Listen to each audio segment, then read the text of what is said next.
ลาออกโรงแล้วครับมีงานลากรถเก่าหาเอาจวดมัน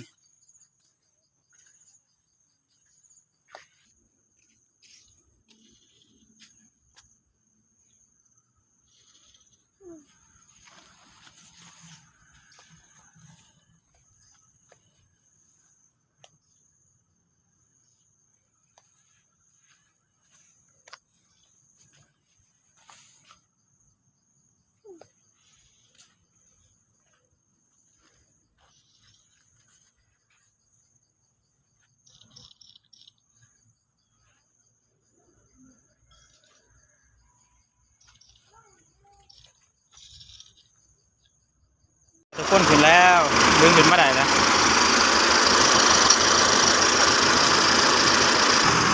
เอาแล้วถ้า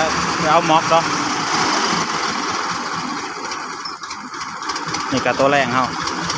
กำลังดึงขึ้นแล้ว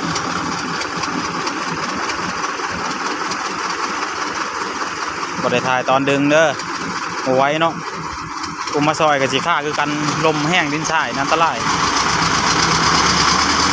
บวมแห้งเนาะเป็นกระพมเลยน่วมเป็นน่วมเลยตัวแรงเขาออกงานมือแรกเกือบบลอดเกือบเสี่ยงด้วยกัน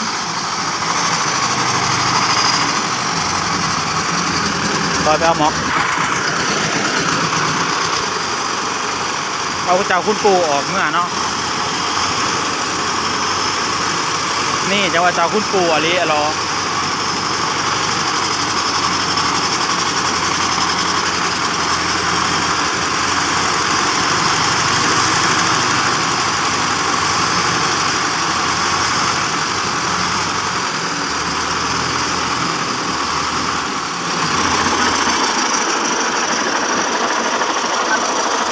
โอ้หมอมาชาเนาะ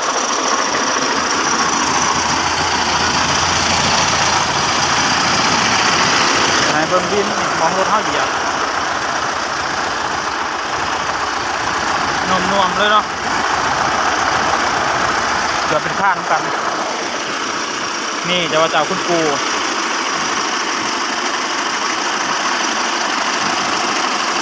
เกาเกมครับการค่อนข้างง่ายเลย